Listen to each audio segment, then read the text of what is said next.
Welcome, friends, to another episode of Living Springs Retreat Live. I really enjoy doing these programs live. We're going to interact and we get to hear your questions, and you get to hear from our special guest today. I told you we've got a bunch of interviews coming up, so you want to be there Wednesdays at 7 p.m. Eastern. And our guest, of course, who you'll be hearing from shortly, is Chad Krueger of Health and Homestead YouTube channel. And we'll be talking about natural remedies. So we just welcome each and every one of you from wherever around the world you are listening from today.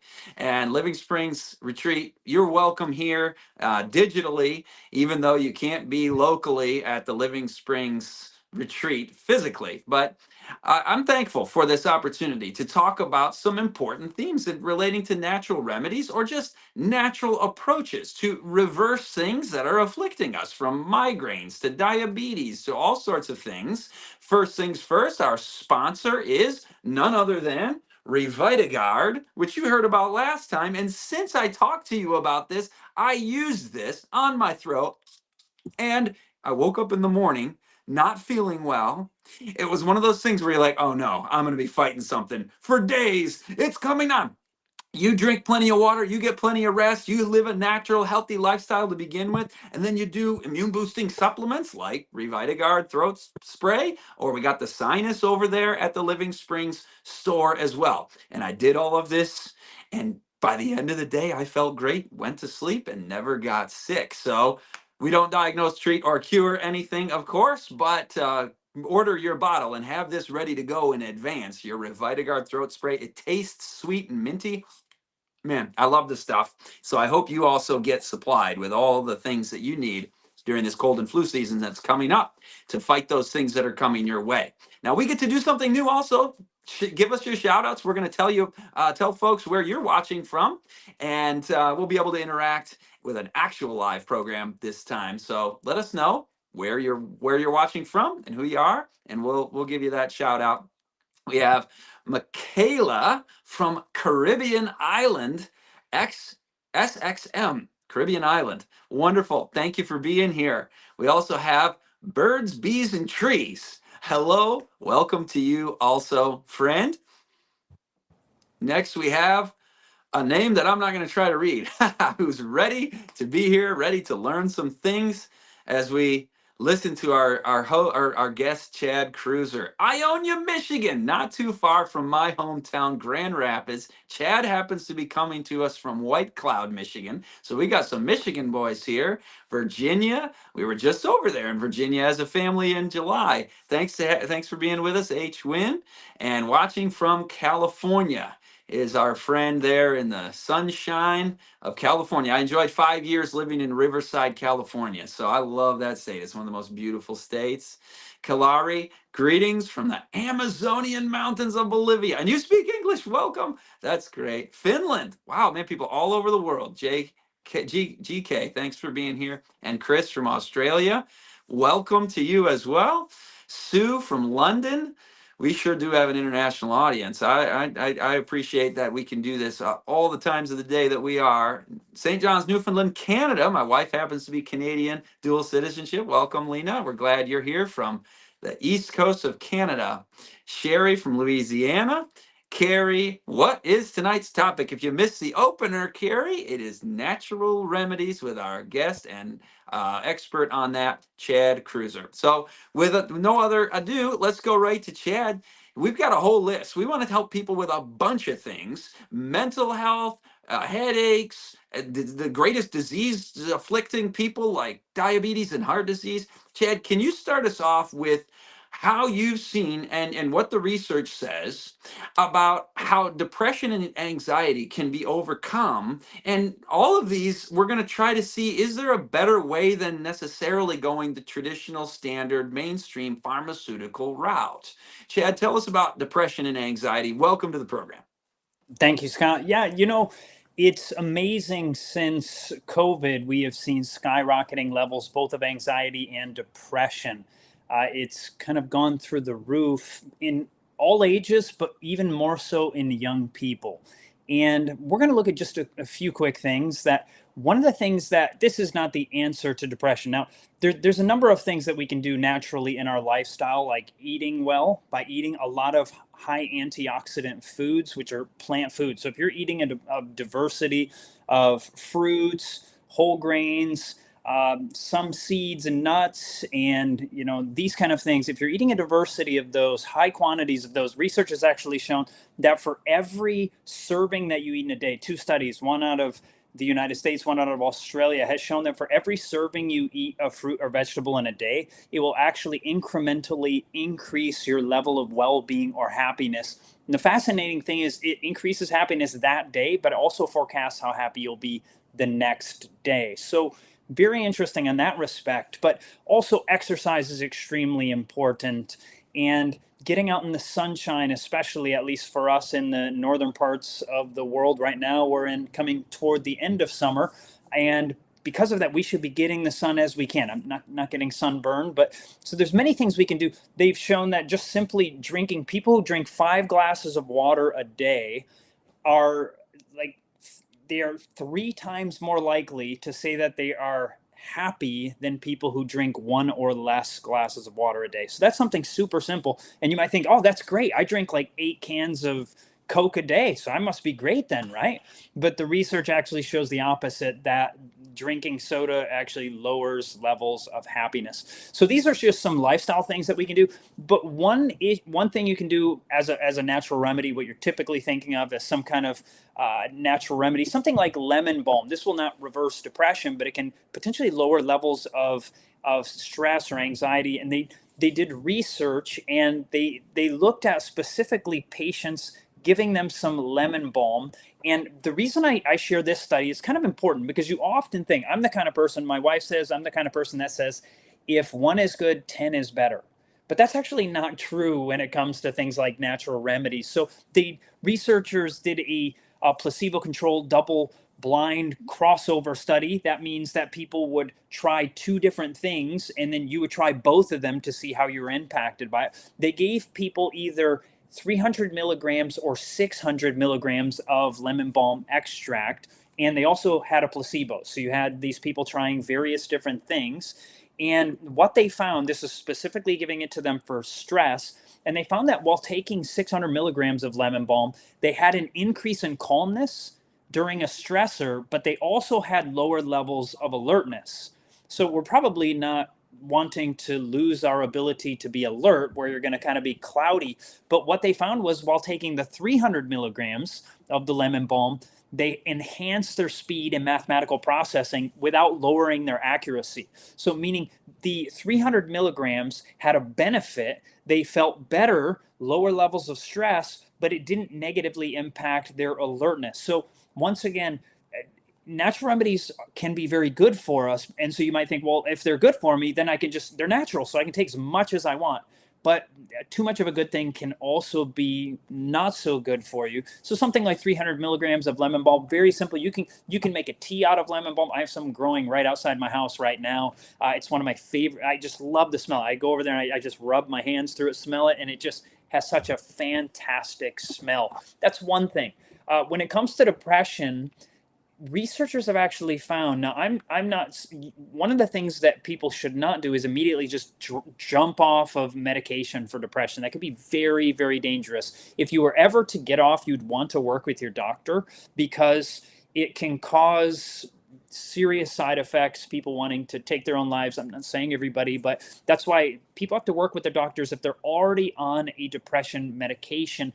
The research actually shows something fascinating, looking at all medications, all of the major medications that have been used for depression. One of the things that they found is that each form of depression medication, compared head to head with placebo, what researchers discovered was that all forms of depression medication make you more likely to have future depression compared with placebo. What's placebo? It's basically a sugar pill. It's a pill that has no true efficacy.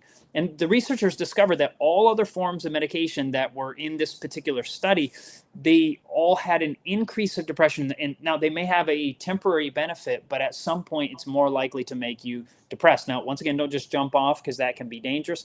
But are there some things, natural things, other than the lifestyle changes like exercise, healthy plant-based diet, sunshine, water, rest? By the way, rest is one of the most important things you can do for depression. But I want to give you what we typically think of a natural remedy. And by the way, when I say rest, I want to share that with you because people who consider themselves to be night owls have a 94% higher risk of having depression than people who are early risers and go to bed early. So one of the best things you can do for depression is get a good night's sleep and an early night's sleep. But I know often people, when they're thinking of natural remedies, you don't want to know about sleep and exercise. Okay, I'm going to give you an actual natural remedy that's been compared head to head to the drug medication. And that is specifically, the Latin name for this is Hypericum perforatum. Many people know of it as St. John's wort. St. John's wort is a beautiful little flower that grows in Europe, the United States. I haven't been to I've been to every continent except for Antarctica. But I know it grows for sure in Europe and throughout the United States and even way in the northern regions. And I'm a believer that God often puts the remedy in the area that you need it the most. Now, in this case, they brought it from Europe because they knew it was so good. And now it just grows wild around the United States, even in the northern regions. And now, talking about St. John's wort, the Mayo Clinic, many people have heard of the Mayo Clinic. They have research on a mixture of black cohosh and St. John's wort for menopause symptoms. And they found that using both of them together, St. John's wort plus the black cohosh, actually work better than either one of them do alone.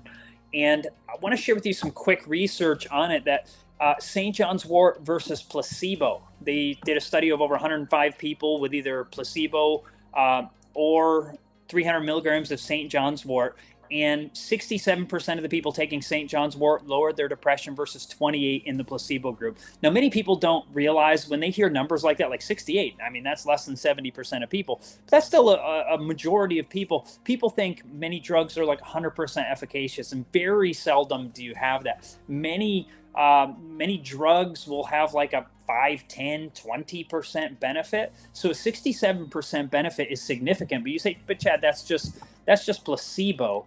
But the great thing is, when it comes to St. John's wort, they've done over 29 different studies with over 5,000 different people. And they've compared St. John's wort to various drugs like selective serotonin reuptake inhibitors and also tetracyclic or tricyclic antidepressants. And what's fascinating about it is they've compared it head to head with one of the most popular drugs for depression, that's Prozac.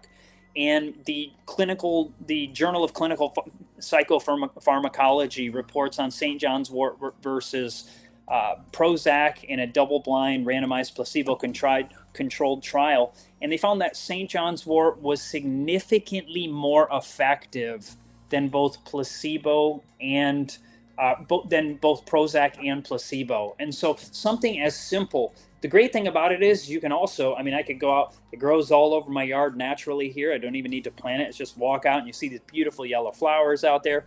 One of the ways that you can harvest it is you can cut a top third of the plant. You can put it in a bunch, tie it up with a little string and hang it upside down. And what will happen is it will end up drying out, and you can use some of that like a tablespoon, put it in water, and you can make a tea, or you can just buy supplements. But often supplements don't actually have what they claim in them. So those are just a few things that you could try for anxiety or depression or stress and depression. It's interesting that it's the same solution for all of those mental health challenges. It's those things you mentioned at the beginning that are easy, that anybody can do. They're free. Oh, they're not easy. You have to develop the self-discipline to do it and go to bed on time. That was incredible. You cut your depression risk in half if you just go to bed early. There was a 94% increased risk if you're going to bed late versus if you go to bed early. That's so right. If you reverse those numbers, you just dropped your risk in half just by going to bed on time. Incredible. Not to mention the other, the sunlight, the water, the nutrition. So with every serving of fruit and vegetables you add to your daily diet, you get a measurable boost of happiness. I mean, that's incredible. And then these herbs, when put head to head with those other things that we want to be careful to talk about on platforms like this, but you did a great job. But I think people know what we're talking about with the pharmaceuticals, and God's provided us what we need. That's beautiful. Absolutely. Absolutely. A lot of people are struggling with pain, arthritis, things like that. What are some solutions in that realm? So that is now, once again, it also can have to do with the cause. What is causing the pain? Now, often people have arthritis, they have various issues, different forms of arthritis, like osteoarthritis. And what is causing it? Sometimes the cause for those individuals is a food allergy. So if you are allergic to something, it may be causing achy joints, or if you're eating just a junk food diet. If you're eating junk food diet, some people, we had a man come to a seminar that we were putting on in the state of Arkansas. This man was about 40 years old. So I'm now probably older than he was at the time. And this man had such terrible arthritis that his hands were like, he could not, when I would shake his hand, you would shake a fist, because he could not open his fingers at the age of about 40. And it was, devastating. You can imagine to live in such a painful state for this man. And he came to our seminar, and we put him on a very simple diet. And the seminar itself was a seminar we were doing to teach people habits or basically how to find victory over bad habits. So lifestyle changes that you can make that can make it easier to overcome bad habits. And so we were putting people on a very short temporary diet, where the first day you would just eat fruit. The next day you would add vegetables to your diet, and then it would go on from there. And within 2 or 3 days, he came back and he said all of his pain was gone. And he was thinking, but man, I'm probably getting not much protein. People are so terrified, like they're going to die in 3 days from not getting any. You could not eat anything for, if you are overweight, which this man was slightly overweight. You could go for 2 weeks just drinking water, and you'd have zero protein, and you would be fine. You'd be totally fine. But people are terrified, if I go 3 days without enough protein, it's going to kill me. But it's not. You'll typically feel great. Your mind will feel clearer going on a fast. But nevertheless, so he did this, and within 2 or 3 days, all of his pain went away. But then he thought, man, I'm probably not getting enough protein. So he just went and ate some chicken, and he said all the pain came back. And sometimes in certain people, these high protein diets or meat-based things can actually cause the problems with the pain. Now, it's not always that. It can be other things. For some people, it may be, for people with osteoarthritis or certain arthritises, sometimes they do better actually without gluten. And now many people will do fine with it. I'm not here to argue either way. I do fine with it. Many people don't, but basically the research shows about 6% of people struggle with it. People can have their own thoughts here either way. But you may, if you have any form of arthritis, you could try going without it for a month and see if you feel any better. And if you do, well, that may be it. But for other people, it may be a random allergy. A friend of mine took he was having tremendous pain where he could hardly walk, and he's way too young to have something like this. And his mother-in-law was having issues too. For her, they did a blood test. She ended up having, I think it was the IgG antibody test. She ended up having allergy to carrots. Now, that doesn't mean carrots are bad for humanity. For most people, they're phenomenal. She cut the carrots out of her diet, and she was like a changed human being. So sometimes it's an allergy, but so what is causing it? Another thing that can cause pain in the body, like arthritis and so forth, can be mold in the house. So if you do have mold, you want to rectify that situation, have that remediated and dealt with, and often the pain will go away. But these are not what you're looking for. What you're looking for remedies. What are some things that we can do? Now, there's some simple things that you can do for the pain themselves. Basically, in many plant foods, often what they found is people who go on full plant-based diets, they end up getting about the same amount of pain-killing or analgesic effect in their diet from a substance that's in plants, salicylic acid.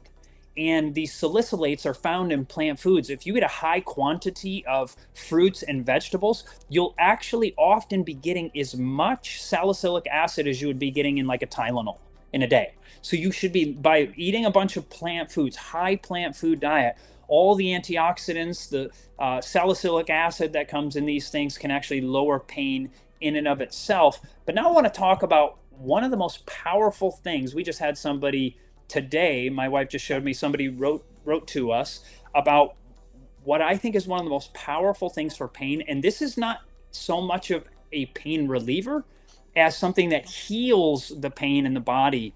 And that is something called comfrey root. It's, to me, one of the top 3 natural remedies that exist in my mind. You know, everybody's got their opinion on what are the most powerful ones, but comfrey, whether comfrey leaf or comfrey root, and the root of the comfrey plant has been used as a remedy for centuries. And it grows in Europe, it's native in Europe, and it grows throughout the United States. But that's because, once again, as the Europeans moved over here, they brought it along, and now it grows in the United States. And I'm very thankful for that. I've also that growing right outside my front door. And the Latin name for comfrey is I grow together. It means I grow together, because comfrey has been historically used for bones to actually grow together. I have a friend, just a quick side note on this, not pain, although it would have been painful, but yeah, I guess it would be pain too. But she had broken her toe, and I should call her more of an acquaintance, but she broke her toe. She went to the doctor, and yep, sure enough, x-ray showed she broke her toe. And, you know, there was only so much they could do, but she came back sometime later and it wasn't healing. And the doctor said, look, your toe's not healing. If it doesn't heal, we're going to have to do surgery. And she said, okay, how about this? Before we do surgery, I'm going to go home and I'm going to wrap it in comfrey. And she used the root. The leaves work also, but the root is even more potent. And so she took some dried comfrey root, wrapped around her toe, probably get it wet so that it could try to actually have transdermal work. It could pass through the skin into the body. And she wrapped it up. And within 2 days, she was like, hey, my toe healed. So she goes back to the doctor. She's like, my toe healed. He's like, no, it didn't. And she's like, yes, it did. I know it did. You need to do an x-ray. And he's like, no, we just did one. We're not going to do that. And she's like, listen, I know that it healed. Can you do an x-ray? And he's like, no, we're not going to do that. They went back and forth. He finally said, okay, I'll do it. So they do an x-ray and he comes back and he's like, it healed. And he said, I wouldn't have believed that it could work transdermally. We're not told that something like this could work, but he actually was open. He said, now if I had a patient who didn't want to go through surgery, I would be willing to suggest that to them. So with things like broken bones, research has been done on sprains. You can put it on there. You can make a gel out of, I have a video of how to make it on my YouTube channel called Health and Homestead. You can grow the stuff. You can use either the leaves or the roots. And in the one that we show in the video, it's the leaves. It's even potent in the leaves, but it's even more potent in the roots. And you know, check it out. And Health and Homestead, our YouTube channel. But they did a study on back pain. A placebo-controlled, double-blind, randomized trial was done with either placebo or comfrey cream on patients with back pain, either upper or lower back pain, either one. And those who took the placebo lowered their pain by about 37% in 5 days. Now, keep in mind, maybe it would have just felt better because it was placebo, so maybe they thought it would, and it did. Or, you know, sometimes in 5 days your back pain starts getting better. I mean, that just simply happens. But what was amazing was in the group that took the comfrey cream, 95.2% of them had lowered their pain, they lowered their pain rather by 95.2%, meaning almost 100% reversal within 5 days. And the pain began to lower by 33% within 1 hour. And so the fascinating thing about comfrey either root or comfrey cream, these kind of things, or even the leaves, when applying it, it is not only something that lowers pain, but it is actually healing. It somehow has the capacity to help with regrowth within the body. It's been used in research for osteoarthritis. They found success within this, looking at compared head-to-head with placebo. And I could go on and on. It was used in it's been used since the Middle Ages. To me, it is one of the most powerful things. I suggest it all the time when some people. One more quick story. I mean, this is two very quick one. So this friend of ours, the young lady in the video that on our YouTube channel who shows how to make the comfrey cream, she had a woman come to her who had frostbite. So the woman had, it was either, I think it was 10 years. It'll say in the video, but I think it was 10 years before the woman had frostbite, and she was suffering with nerve pain for 10 years. So she just always had this nerve pain, this nerve damage. She begins to apply the comfrey cream and it simply goes away. She is healed after using the comfrey cream. She probably applied it multiple times, typically suggested to use it 3 times a day in a cream. And so, yeah, something to check out. There's a website for that, desertrosesisters.com, I think it is. And that's the young lady in our video who made it. I trust her because she actually makes this stuff herself. And so, you're actually getting what's suggested there. And one last point on this, it's suggested by the German Commission E that you should not take it internally and you should use it on unbroken skin. So you're applying it on unbroken skin basically for about 4 to 6 weeks out of the year. I don't mean that you need to do that all the time. And I've never heard of anybody who needed to use it 4 weeks straight because it is so powerful. You generally don't need to do that. But they suggest not to do more than 4 to 6 weeks out of the year of applying comfrey cream. Like I said, you shouldn't have to apply it because it's so powerful. Typically, you're going to find success. Not immediately always. Sometimes it can stop within a few days or several days. But comfrey, learn about it. If you don't know about it, check out the video on Health and Homestead. I'm going to enter into editorial commentary here, but I just wonder why I haven't seen on the news networks during the ad break, really the benefits of comfrey to solve these problems. When you pit these things against their alternatives in mainstream medicine, you find, I think, who the winner is, and there's not a lot of big money behind it. Migraines. I know I had migraines. Chad, what is the research on natural remedies for that, or maybe just what's causing it? Sometimes I think we ask the questions wrong. We're living an unhealthy life, like the way you were describing people eating junk food and ending up with more depression, anxiety, and stress in their lives, or more pain and arthritis in their lives. I know I had migraines because I was eating junk food. I was eating a bunch of sugar, refined flour, desserts, caffeine, coffee, soda, and 20 years ago, this year, my wife and I said we're cutting it all out, and my migraine stopped. So maybe I just took your thunder, and that was the answer. But I'm sure you got more. What do you have on the migraines? No, I appreciate that because I used to have migraines too. I like you. I remember the first time that I ever got one. I was in high school. I was sitting in a typing class, and by the way, that was the most important class I took in all of school. It's been useful my whole life after that. So if you're a kid, and if they even still have such a thing, it's worth taking. But nevertheless, I was in that class and I got what they call an aura, which is something that can often precede a migraine. And what happened is all of a sudden I started seeing this like flashing light, and then I have a blind spot. I couldn't see directly in front of me. And it's kind of scary because I never had that before. And here I am seeing this, and then finally it started to slowly fade, and then I got a migraine. That was the first time I ever had it.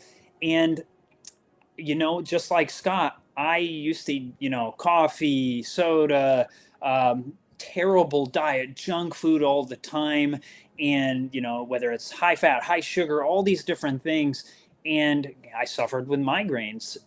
And then when I went on a full whole food diet, nothing refined, and I mean nothing refined, guess what happened to the migraines? Like Scott, they went away. And so it can be just a poor diet in general. Strangely enough, for some people, some healthy foods can cause migraines, like citrus. Citrus is a common cause for certain people. That doesn't mean that citrus is a bad food because some people are allergic to it. So if you're one of the people, you could just try avoiding citrus for several weeks, see if it goes away. If it doesn't, well, then it's something else in your lifestyle. Some people, it's changing the time that they go to bed. So for instance, you go to bed at a similar time all week while you're working, and then the weekend comes and you sleep in. Some people, they'll get migraines from that. And so there's a number of things that can cause it. If I'm going to share with you a remedy, but this is the thing, the remedy is only beneficial if you get migraines. And my hope is that you don't need a remedy. So it's even better if you change the lifestyle and they just go away. So that's my hope for you. Another thing that can do it is blood sugar spikes and then drops. So exercising too far after a meal. I don't mean you want to exercise hardcore right after a meal. You don't want to do that. You want to wait an hour before you do some serious exercise. But for some people, if they go, if they have a meal and then 4 or 5 hours later, they go for a run, that just the stress on the body too far after can cause a blood sugar drop. And as they have hypoglycemia, the blood sugar goes too low, they can also get a migraine. So if you can figure it out, what is causing the migraines, that's the most important thing. But one of the things, this is so powerful. So one of the most common drugs for migraines, or I shouldn't say the most common, but one of the common drugs for migraines is something called sumatriptan. And they did a study comparing head-to-head ginger with sumatriptan for migraines. So it was also a double-blind, randomized control trial. And what they did, they had 100 people who had migraines without auras. So I think, Scott, you didn't have auras with your migraines. Is that correct? I did. Oh, you did have them. Okay. You got them. Well, some people, I did too, and some people don't get the auras; they just get the terrible migraines. And so they had 100 people with migraines without auras. They were either given ginger or sumatriptan, and within 2 hours, both groups saw a significant decrease in migraine pain. And the benefit in both groups was statistically similar. But the trouble is, as you probably know, when it comes to drugs, there's often something that we call side effects. Some of the side effects of sumatriptan are headaches, pain in chest or tightness, pressure, heavy feeling in any part of your body, weakness, feeling hot or cold, dizziness, spinning sensation, drowsiness, nausea, vomiting. I could go on and on. But the point is, you're not going to have all of those kind of side effects for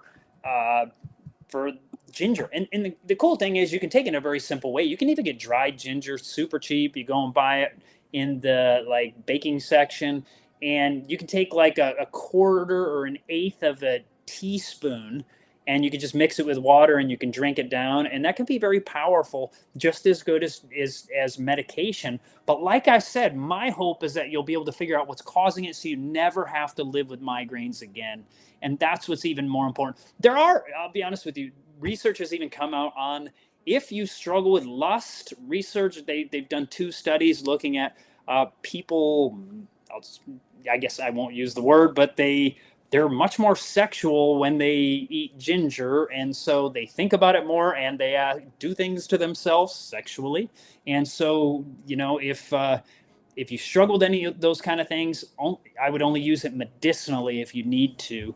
But something to consider. They've done 2 different studies on that, but medicinally, yeah, basically in the study, I think it was specifically 1/8 teaspoon. Some people may be able to handle a quarter teaspoon. And you can mix a little honey with it. It will make it taste better. It'll kind of taste like ginger ale at that point. It's actually quite tasty. It's also been shown to be beneficial for menstrual pain, using the very same thing. You can use the honey with the 1/8 teaspoon of ginger for menstrual pain. So those are some things that have to do with pain. Yeah, and I like what you're saying about we don't want to have the migraines and treat them. Let's see if we can find the cause. So try first a whole plant food diet, early to bed, early to rise, plenty of hydration, not exercising excessively at the wrong times, and see if those things actually solve your problem. Then you don't have to worry about, getting the ginger and salt and I got another migraine. I mean, do that for a couple of weeks and see if the migraines resolve. By the way, if you get off of caffeine and sugar and refined food and junk food, you're gonna have headaches for 3 days. So don't be like, this doesn't work, one day in, because you feel miserable because your body's detoxing. By the way, you saw the QR code for the detox course. You want to engage in that on LSR.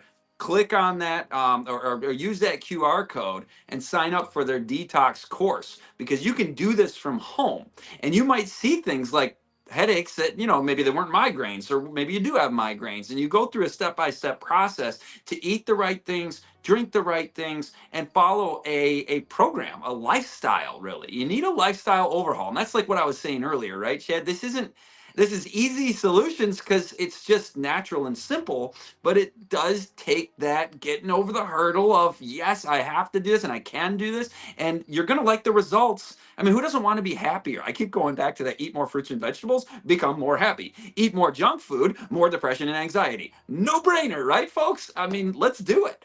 Now, you've got some stuff on parasites too, and I don't know that a lot of the audience is like, oh yeah, I've got parasites. Are there sometimes some symptoms associated with parasites where people don't know they have them? Or do we sometimes have them, we don't even see symptoms, but we might want to work on, maybe there's parasites, let me do this. And then, of course, the question for you is, how do you deal with parasites with natural remedies? Good question. Parasites they're more common than people realize. Research suggests that millions of Americans probably have parasites. One of the common ones that many people have heard of is Toxoplasma gondii, which is a parasite that's often found in cat feces. And that's why you may have heard that when women are pregnant, they specifically suggest that women don't take out the cat litter, that they don't clean the cat litter, because they may be exposing themselves to Toxoplasma gondii. And the result of that, if they are ingesting it while they're pregnant, it can damage them even when they're not pregnant. But if they are pregnant, the fear is that it can impact their offspring in two different ways. It can potentially increase rates of schizophrenia and the chances that the child will be born blind. I know a family specifically that had this situation. I mean, they don't know for sure, but one of the children is schizophrenic, the other one is blind, and they did have a cat in the home. It's likely. I'm not judging anybody for that. Cats can be, wonderful pets to play with and so forth, but the cat litter can be a problem. Now, that's one specific that's very common even in the United States. There's various. Now, I am not someone who thinks that everybody has parasites all the time, and you should be terrified that you have parasites. This is back to the point of where God often has the remedy in the area that you live. Parasites are more common around equatorial areas of the planet, right? You look historically at that ribbon around the earth. The closer you get to the equator, the warmer regions of the earth, historically people were more prone to parasites in those regions. It makes sense. It's warmer, and parasites are often going to thrive better in these areas. And interestingly, that there's a certain plant that grows in many, if not most, of the areas of the earth, at least now in Earth's history, is papayas.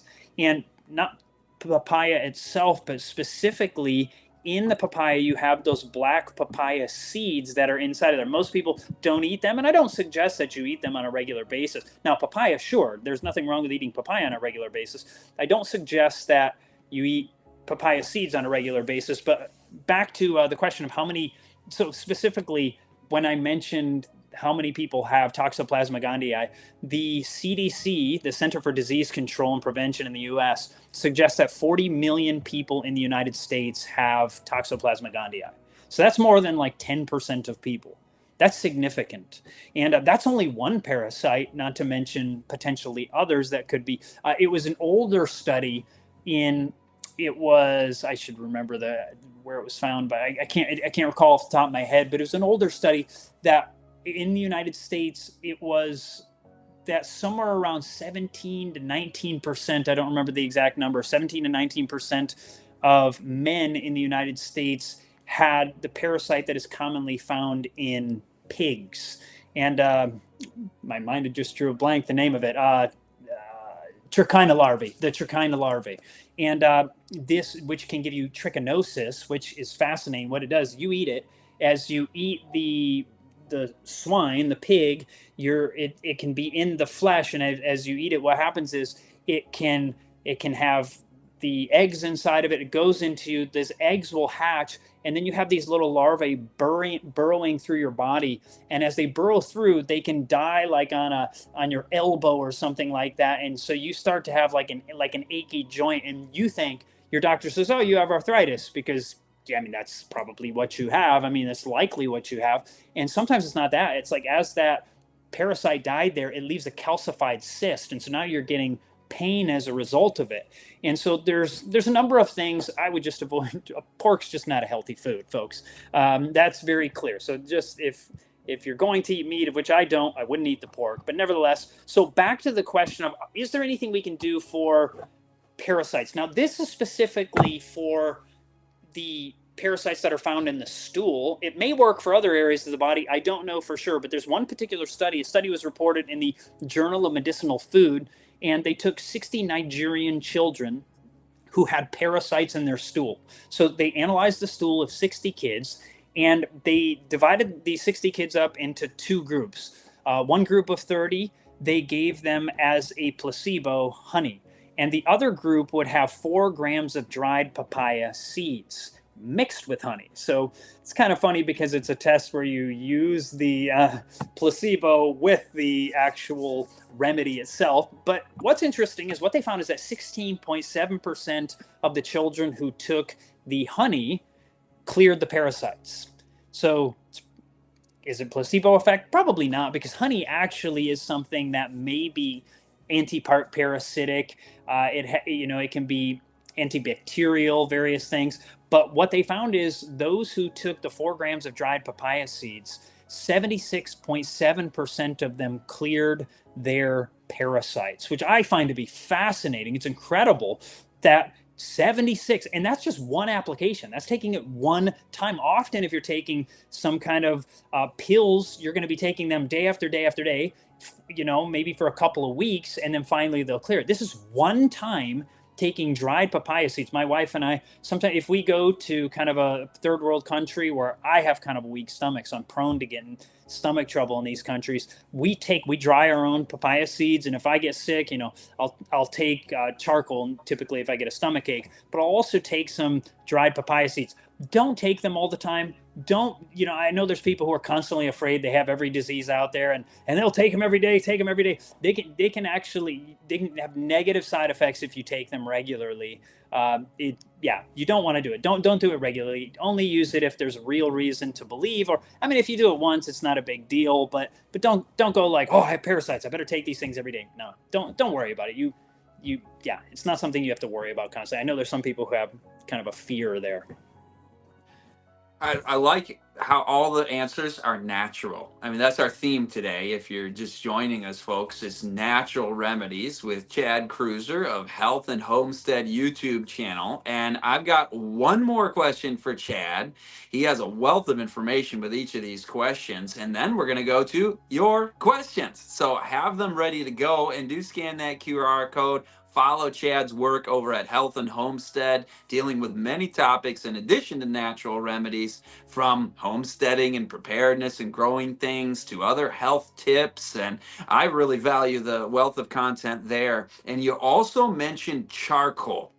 I believe Living Springs web store has the charcoal as well. You want to have that handy. That helps to clear things that are coming through your gut, or you can put it externally on, use it for bug bites and bee stings and things like that.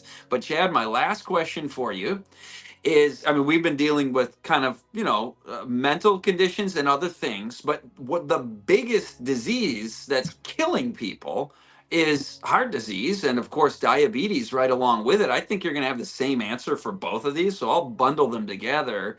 Heart disease and diabetes, we don't normally think of natural remedies like here's this herb that will help, but what kind of lifestyle changes do we need to be making to help reverse those? And it really is a natural remedy for the disease then. Great question. I noticed you just posted, check out Barbara O'Neill's new book. Now, I want to touch on that. I know that people have used her and they have acted like, oh, Barbara O'Neill promotes my thing, my supplement or something like that. And I've had people do that with me too, that they rip off my YouTube video or something and act like I'm promoting their thing. And so if you're buying something, and not just because, like, I don't make money off of Comfrey. I know somebody that does, and I promote them because I really genuinely believe it. They did a study out of the state of New York and found that 80% of supplements from the top 4 carriers, 80% of them had 0% of what they suggested. That's unbelievable. Sure unbelievable. And so getting something from a reputable source is important. And so I just see the advertisement for the book, and I know that's not a supplement per se, but I just want to say, if you're going to buy something, try to get it from a reputable source. Even if it's a few bucks extra, to me, it's like, yeah, you could save money and have maybe an 80% chance of it being nothing. I'd rather pay a few bucks more and know that I'm getting it from a reputable source, or grow it yourself and make it yourself. And so we're actually just about to do some of that, making some Comfrey salve right here at home. But back to the question of heart disease and diabetes, it actually largely, we're talking type 2 diabetes. Type 1 is generally not fully reversible. There is some stem cell research that's been done that's actually been able to reverse it, and that would be awesome if people could fully reverse it. Sometimes if they change the diet immediately to a whole food, non-refined, plant-based diet, immediately after a child comes down with type 1, there have been cases where it is reversed by a whole food, plant-based diet immediately. But if you've had it for months, it's likely not going to go away unless they figure out the stem cell thing. But when it comes to type 2 diabetes and heart disease, it is true that largely the same thing. The only research that has solidly shown an actual reversal of heart disease, there's two major studies by Esselstyn and Ornish, two different studies, and they found the same thing, that a whole food plant-based diet that is low in fat, so you're not eating a bunch of nuts. Now, nuts are good for you, but even too many nuts for someone who's compromised, you want to keep it they suggest no more than like a handful a day. They're not bad for you. They're wonderful for you, actually, but just not overdoing it. So it was a low fat plant-based diet, and it can reverse angina. The amazing thing is they did research. Ornish did a study where they put people on this diet, and 90% of people will fully reverse angina. What's angina? It's the crippling, crushing chest pain. People say it feels like an elephant is standing on your chest. You go for a walk and you're just, oh, my chest. Well, imagine going every day. You go for a walk, you go 10 steps and you're in crushing chest pain. And 90% of people can fully reverse that in like 3 weeks just by going on this diet. So you're not talking like you got to go on this thing for like 6 months or 10 years to feel the difference. You do have to stick with it if you want to keep the benefit. But the point is, you can start feeling so good rapidly right after this. And so a low fat. Chad, what is the diet? You were just about to say. I'm like, say it again. What is that? I mean, it's not like you're going on a diet. It's a new lifestyle for you. What is that diet again? Yes, so it is the diet that I had to go on I had gallbladder issues, and it's the same diet that can reverse gallstones. And amazingly, so going on this diet, what it is basically going on whole plant foods. And when I say whole, I really mean whole, like eating the olives instead of refining them, eating the nuts instead of, you're basically eating whole foods. You can, if you want to cook them, you can cook them. If you want them raw, you can eat them raw, but you can make them in recipes and so forth. But it's a low fat, plant-based diet with only plants in that case. And they've been able to reverse, in most cases, it completely arrests the disease. And many of the people, it begins to actually open up the dilating the blood vessels, and it can, in many cases, actually begin to reverse the disease. It's a disease that takes years to progress initially, and it takes years to reverse it also. But this diet, now I want to give you one of the primary problems that can cause heart disease is high blood pressure. I'll give you a natural remedy that you can do to lower blood pressure, and that is, you probably know of flax seeds. By taking flax seeds and grinding them up, they found that taking 2 tablespoons of flax seeds daily can often lower blood pressure as much as a blood pressure lowering medication. And, super cheap, and you're not going to have any side effects. Probably the only side effect is going to be that it's going to help you go number 2 a little better. And that's a good side effect rather than a bad side effect. So that's one thing that you can do. There's really another thing that can lower blood pressure. It is a natural remedy, but it's not something you have to take. It's exercise. Even if all you can do is walk, the days now, somebody like Scott or myself, we probably need either plenty of walking to get good exercise, or we need something more vigorous.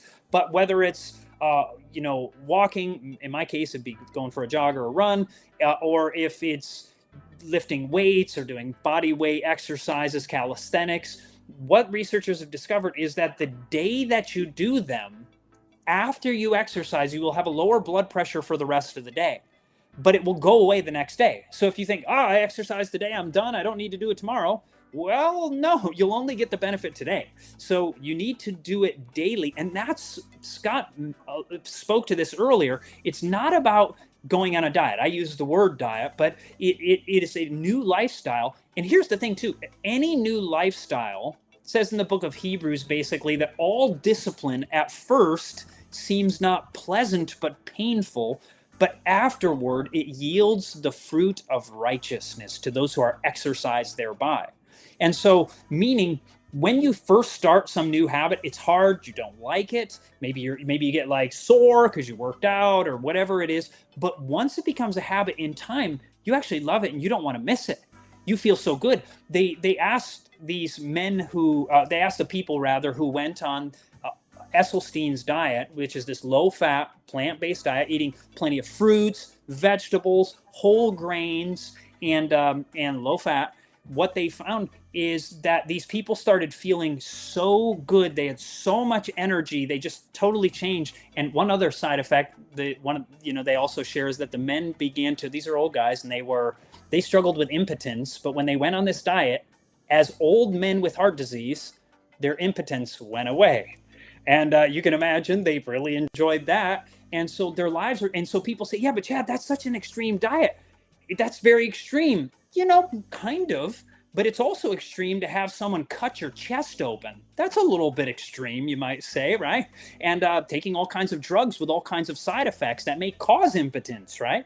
And so that's a bit extreme too. And I'm not telling you what to do with drugs or not do with them. You get the idea. But the point is, we all have to make decisions in life. Some people will do anything it takes to change their lifestyle, and some people want to do nothing. But I'm guessing if people are watching this channel right now, they're not the kind of people who are like, oh, I'm not willing to do anything. You're here because you're like, hey, what's it take to help me out? If something's wrong, I'm going to do it. And that is something that when you have that mindset, your life can be changed. You can find the benefits of it. I had gallbladder issues. I went on the exact same diet that's been shown. By the way, this also works for type 2 diabetes, that between 95 and 100% of people that go on a whole food, plant-based diet with nothing refined, no sugar, no refined foods whatsoever, will totally get off all medication and have normal blood pressure when it comes to Blood sugar? not blood sugar, thank you, when it comes to blood sugar issues. So most people can fully reverse it, especially if you're not eating between meals. If you will cut out eating between meals, eat 2 or at most 3 meals a day. And if you're going to skip a meal, it's better to skip the evening meal than it is the breakfast meal. There's actually negative side effects from skipping breakfast and having lunch and dinner instead. But there's benefits to having just 2 meals, morning and, kind of maybe a late lunchtime. But if you have to do 3 meals a day, you want to make the last meal light. But the vast majority of people will reverse their type 2 diabetes, 95 to 100%. Dr. McDougall says 100% of his patients, when they went on his diet, would reverse it. But it's Dean Ornish says somewhere around 95 or so. But 95 to 100% of people can reverse these issues. And we had an 80-year-old man come to a seminar that I was doing, and there's something called neuropathy, where it can be pain in the extremities, like fingers and toes. This guy came 80 years old, overweight, depressed, type 2 diabetes, and neuropathy. For him, they often say it feels like you're walking on razor blades. And he goes and he ends up, he implements, 80 years old, he comes to our seminar, immediately starts implementing what we're suggesting. And he comes back, and within 2 weeks, he said the neuropathy, basically he had to keep his feet outside of the sheets and just had to have his bare feet sitting outside the sheets because it felt like they were being burned with a red hot iron when they were touched by the sheets. But long story short, what he said within 2 days, it started to go away, the pain. And within 2.5 weeks, he said it was 99% gone. And that is normal. That is normal for people who go on this diet. And there's nothing that medicine can do except recover the pain, but it doesn't get rid of the pain. But the good thing is this can actually heal the problem that is causing the issue and begin to get good blood flow to the extremities again so that they don't have to suffer with this for the rest of their life. I love what you said about how these physicians are doing this. This isn't a theory. This isn't, the McDougall and Ornish and Living Springs Retreat. They're doing these similar things, and people see results in the enormous quantities and proportions, upwards of 100%. And so, it's hard to be like, okay, I'm going to only eat fruits, vegetables, moderate nuts and seeds and whole grains and beans, legumes, etc. That's hard to make that transition, but once you're there, I love what you said, Chad, that you feel so good. and when you're living an active lifestyle, and all the other pieces of the puzzle with the water and the sunlight and the fresh air and the good sleep routines. And by the way, we eat as a family at 8 a.m. or 7:45 a.m. and 2:15 p.m. So the 2 meal plan, I love it. I don't want to go back. And so one of the things, when you said the thing about the happiness, I don't actually think like, oh no, I'm going to get heart disease. It's kind of this distant thing. It's a risk factor. But once I noticed in my life that I was happier when I ate these foods and lived this way, and less happy when I ate those foods, the junk foods, and lived that way, I'm way, way, way more motivated just on the depression, anxiety. And I didn't have a condition that was diagnosed, but you just feel yourself getting happier. You're like, I started calling fruit my happy pills. It's just like, I want to have a great day. And you know me, Chad, I'm generally good natured, happy person. I wasn't prone to depression, but everybody, think of it as like on a spectrum. It's not like just the diagnosis in the extreme cases of a really struggling person with anxiety or depression or whatever, but everybody's on the spectrum somewhere. You might be way over here, pretty happy person, but you can become even happier, enjoy your life even more. So you look at the junk food, and those are depression, causers. And so let's go to the Q&A. People have questions about the remedies you've been bringing up. Please advise on epileptic seizures for children, please. Thank you, Saren Subo. So there's two potential things that you can do. And so the most popular one today, and it's actually for probably 100 years or so, the most popular one is putting people on a ketogenic diet, which is a very high fat diet, is a common way that has been shown to be beneficial. There can be all kinds of side effects as a result of that. And if it's the only option, if you've tried everything else, that is absolutely an option. But there are also people who find that there's something in the diet of the individual that is causing the issue. And so it can be sometimes, I'm not, like I said, there about 6% of people struggle with gluten. You could try going gluten-free. That's absolutely an option. I would fully 100% get sugar out of the diet. When I say sugar, I mean refined sugar, not fruits and so forth. But meaning refined sugar, I would fully get that out of the diet. You could also do something called the elimination challenge diet. And if you have any interest in that, I could send you an email on how to do that. My email is Anchor Point Films. Anchor, like a boat anchor, then the word point, POINT. It's not British, no E on the end. anchorpointfilms@gmail.com. If you want to know about that, I could send you just a free, just little write up on how to do the elimination challenge diet, because sometimes it's a food in the body that the food that you eat that in your body specifically, or that child's body, can be tweaking the body enough that they go into these epileptic seizures. So I would try 100%. I know it seems hardcore, but you're not eating any candy. You're not eating, cookies and sugary things whatsoever. I mean, you could have dates or you could have these kind of things, and see if you can reverse it with just a super healthy, whole food, non-refined diet. You may have to give up the gluten. You may not. If it doesn't go away with the gluten, then that's probably not the issue. It's up to you. But by getting rid of these things and going on just doing that may work. If that doesn't work, you could try the elimination diet, which is basically you're avoiding some of the most common allergens for a month. And if it goes away within that month, that means something in the diet of the things you're avoiding for that month are probably causing the problem. And so then you add each one of them back, like citrus. Citrus is good for most people, but you avoid it for a month because it can cause issues for some people. And then a month later, you add the citrus fruit back in, and then you don't eat any additional food from the no-go list for the next 3 to 5 days. But let's say you eat some citrus, and then within the next day your child has another seizure. Well, then you think, well, maybe it was citrus. It's probably not, but I'm just giving that example. But if it doesn't, then you can add the next one back. Like you can add almonds back, and almonds are good for most everybody, but nuts can sometimes trigger these things. And so the point is going on a super healthy diet. If that works, great. And giving your child, and also having them avoid media, because all these flashing lights may be something that's too stimulating for your child. So avoiding those things, giving them and you think, man, life would be terrible without media. Actually, no, life will be way better without the media. Now, for a few days, it's going to be terrible. They're going to hate life for a few days, and then within just, I don't know, 5 days, a week, 2 weeks, they're gonna be happier than they've ever been.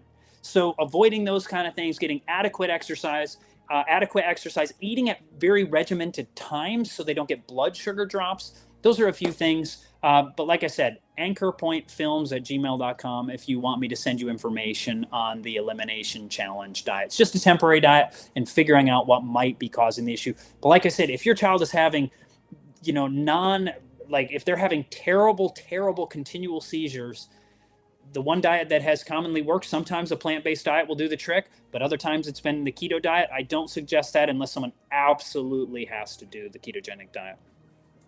What's our next question? Let's bring it up on the screen. Thank you, Chad. That's very helpful. That's a sad thing for a child, and I really appreciate your heart and your wisdom on that for that individual.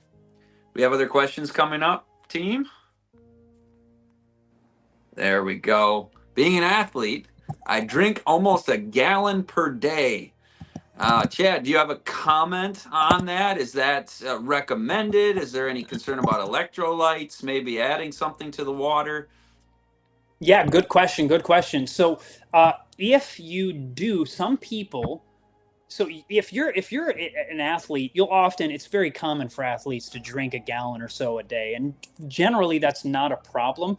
There are certain people who they will lower their electrolytes, and the way that you can avoid lowering them or getting them too low. I'm one of the people who can get actually low sodium. Most people have to lower their sodium in their diet. I have to add sodium, or it runs in my family. It's a strange thing.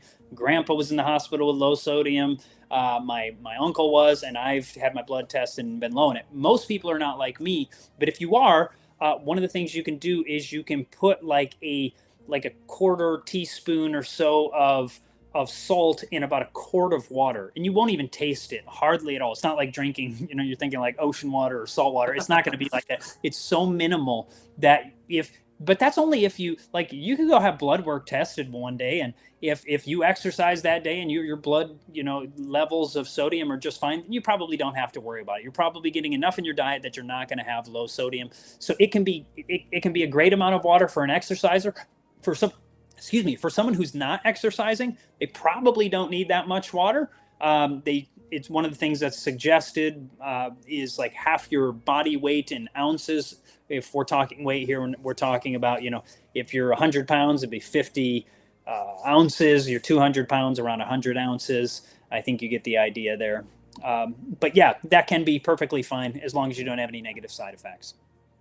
I've thought about the quantity of water that I take in, and to me, it's so variable depending on how hot you are and how much you're exerting, how much you're sweating.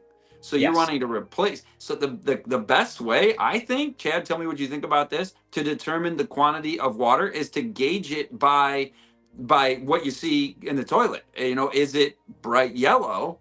Is it dark yellow? Or are we heading to that pale side of the spectrum and it looks more like water than like a dark yellow color? Then you're doing right? You're Yeah, doing well, exactly. right? Exactly. You're exactly right. So if it's super dark yellow, you're probably dehydrated at that point, Yeah. and you want it to be, close to clear. A little tiny bit of color is fine, because you can overdo it if it's purely water. You might be overdoing it. You may not. You may be perfectly fine if you never get too low, but you want to get as close to clear. It's obviously when you wake up, if you've slept 8 hours or something like that, you're probably going to have some yellow urine because you are a bit dehydrated, and that's one of the things that wakes us up in the morning is water. So you're absolutely right, Scott. Yeah, in the morning it's a different story. But thank you to the comment. Somebody's echoing what Chad was saying earlier about lemon balm and anxiety and other mental health challenges. Let's go to another question. We're going to fire through these quick. We want to get a lot of them in. Quick question. Anything you suggest for increasing testosterone? Chad, what do you say about that? Yeah, good question. So I'm trying to think if I know any studies specifically on testosterone. That's a good question. I have looked into it a bit, and I'm drawing a blank at this moment. Can I ask you this? Yes. If you're eating soybeans and natural soybean products, like in the store at LSR, they've got those soy curls.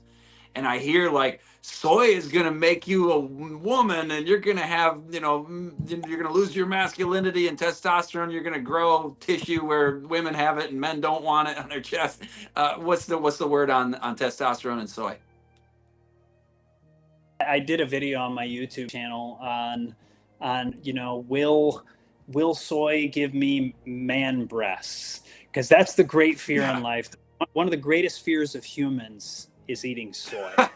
And I'm exactly here. But it's interesting because soy does have something called phytoestrogens. And the word phyto is PHYTO. And that means plant estrogens. And you think, oh man, as a dude, I don't want to be getting estrogen in me. And as a woman, you think, man, I don't want excessive estrogen in me either. And so I probably should avoid it so I don't get things like breast cancer.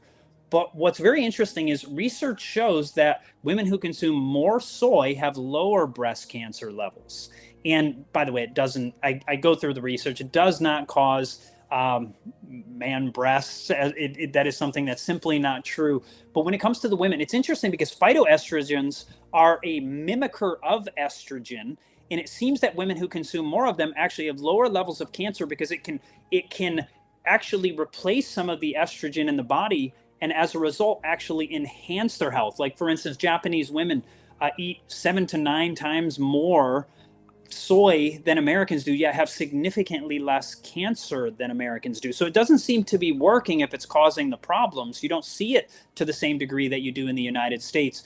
And so I'm trying to think. I should know more on testosterone, but I don't have any things off the top of my head, but I should. And shame on me. I should have been ready for that one, so I apologize. You're like 99 out of 100. I'll give that an A. What about 21-day fasting, Beth says? Wow. Well, I do have a friend who went around 30 days. I would not suggest super long fastings for people who are thin.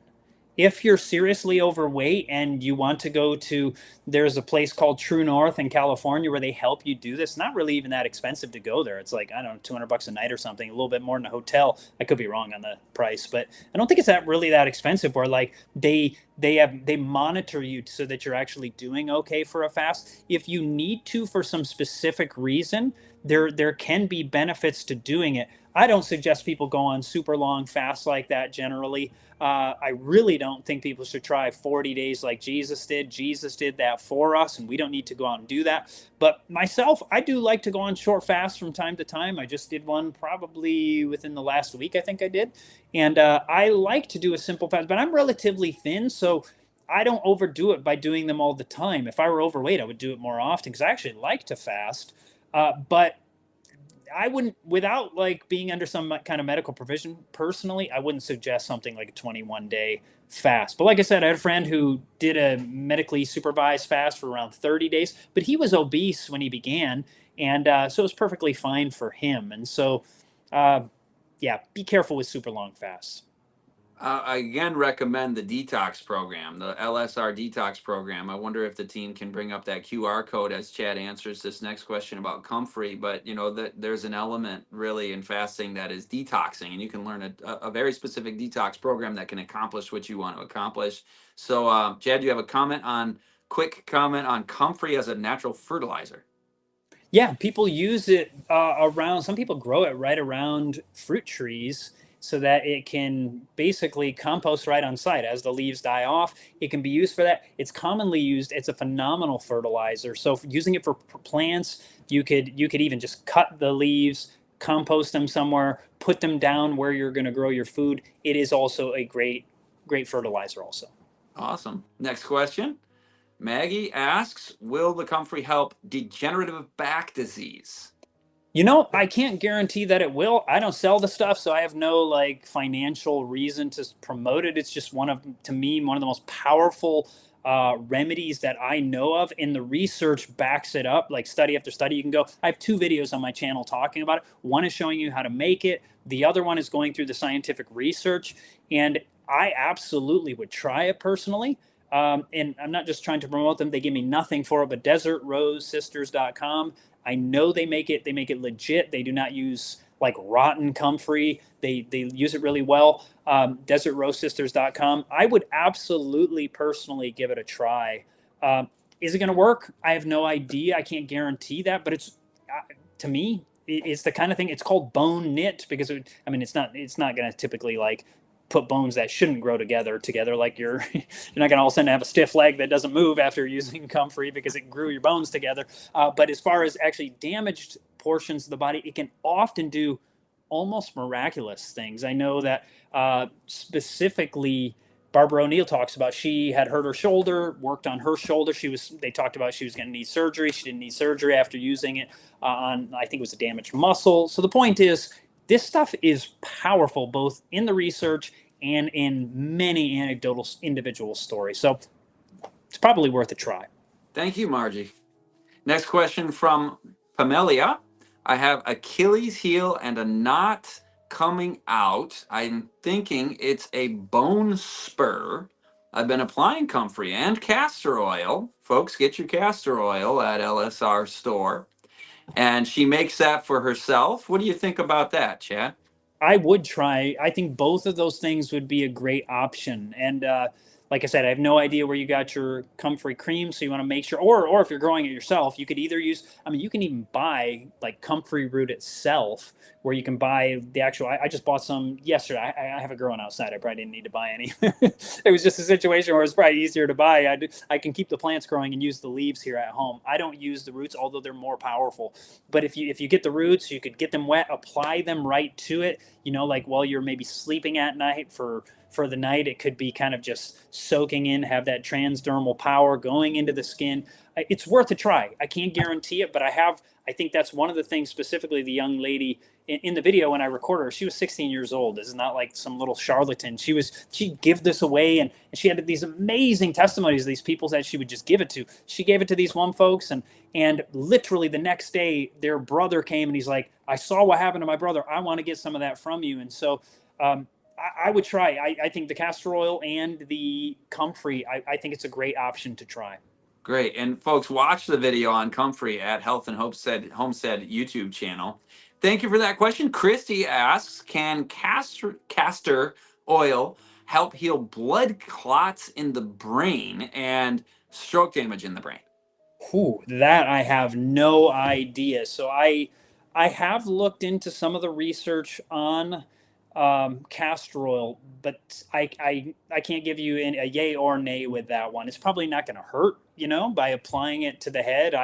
I've put it on my head before, but not for some kind of massive damage or anything. But why not? You could absolutely try it. I can't say that it's going to work or not. So. All right, thanks, Chad. Next question is Rodalens asking just saying, amazing, thanks for your insights. Thank you, Rodalens. And Teresa, help for reducing debilitating migraines. Thank you. Mine were bad when I had them. I'll tell you what, getting off the caffeine, the sugar, the refined flour, anything that's not whole plant foods, try that. Try it for 10 days. And what Chad said earlier as well about that ginger, give that a try. In addition to that, if they continue to come back, I think Chad's given the comments on that. Unless you forgot to say something about that, Chad, that you want to say now, I'll go to the next one. S asks, what do you guys say about black seed oil? Well, they've supposedly done some research on black seed oil with COVID, and there may have been a study that showed a benefit. I think there's another study that did not show any benefit. But here's the trouble too. Sometimes, and we kind of learned this during COVID, that sometimes studies are done with the purpose of disproving something. So you give people not enough of something, or you do it at the wrong time, and you're like, look, it doesn't work, Something that starts with the letter I, maybe. And that could be. And so I don't know for sure if it works or not. For something like COVID, it's suggested that it does. I wouldn't overdo it, but it's probably not the worst thing in the world to try. But once again, even when it comes to the big C, I would suggest living a very healthy lifestyle. There have been different studies that have been done on diet there was a study done. I think it was 8 different countries, like the United States, England, I think it was Spain, and I don't remember the other countries. But they looked at dietary patterns of people, and long story short, what they found is the people who were on the plant-based diet had like 4 times less chance of coming down with significant COVID or moderate to severe COVID. And so lifestyle is the most important once again. And there are times to do the remedies for sure. But I would say live a really healthy lifestyle day by day, get out in the sun, get your exercise, get your vitamin D, eat a plant-based diet, and have your immune system functioning so that when we're hit with things, but I don't know a lot of research on black seed oil. Next question is coming up on the screen shortly, and it is from Jules. How do you balance your hormones, Chad? Is that a female question, Jules? I'm guessing that's female. So I'm just going to give a little suggestion. It's a little hard to say because that's a little bit vague because I don't know who this is asking that question. And it also depends on like your age. I mean, for instance, for women after menopause, one of the most powerful things is shown to be the thing people are terrified of often is soy. Soy can be very beneficial after menopause. Many women, and you look at, in places like Japan, women have like very low levels of having things like hot flashes, where it's like just so common in the Western world. And you think, well, maybe it's genetic. But the thing is, when these Japanese move to the United States, they get the same problems we do. It's funny. Like there's a force field over the ocean. When you pass over, you get all these diseases. Well, it's not a force field, it's a lifestyle.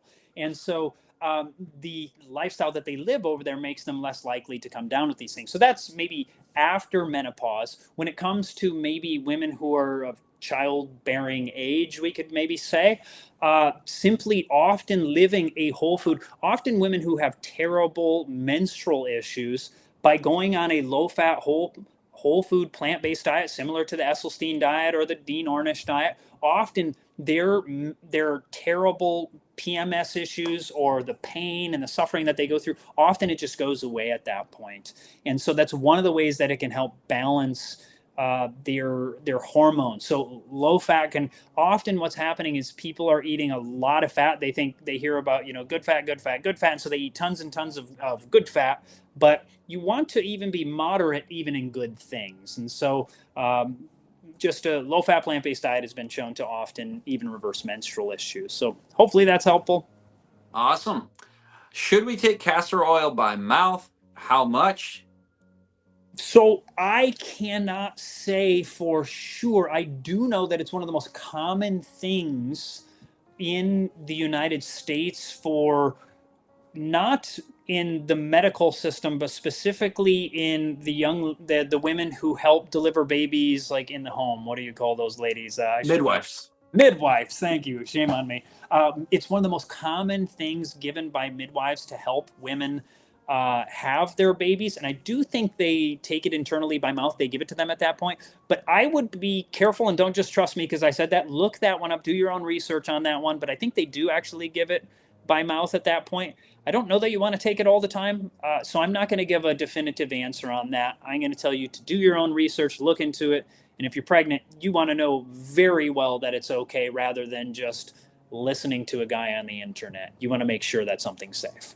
Yeah, and I'm sure with that product, it's got directions on how to use it. So LSR team, you could just put right in the comments, the recommended use of that, and then that person can get that answered, and everybody can read that in the comments as well.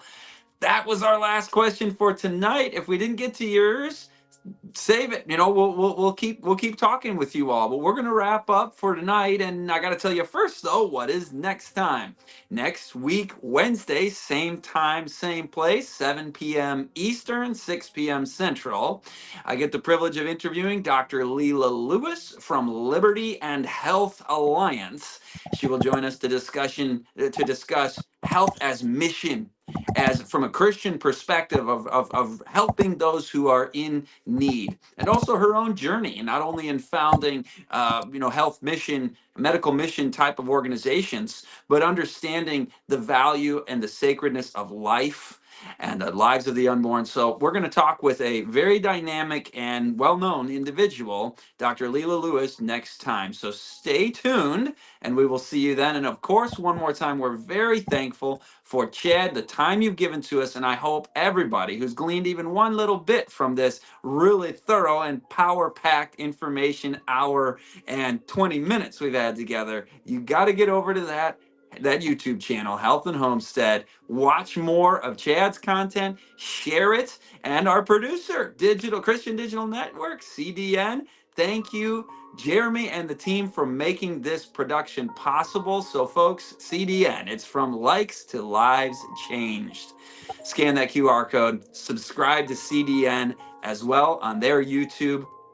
And we love each one of you. We're thankful that you are a part of this community, of this movement of improving our lives, blessing others with this content and information, reaching out to those who are in need, who are struggling. Your heart is contagious, and we are with you all in your health journey to support you to a better lifestyle, to choices that will relieve you from the afflictions that are burdening so many. So that's all. I'm Scott Ritsema, your host. Revita Living Revita Living products, as well as at the LSR store. I'm your LSR Live host. We'll see you next time. God bless.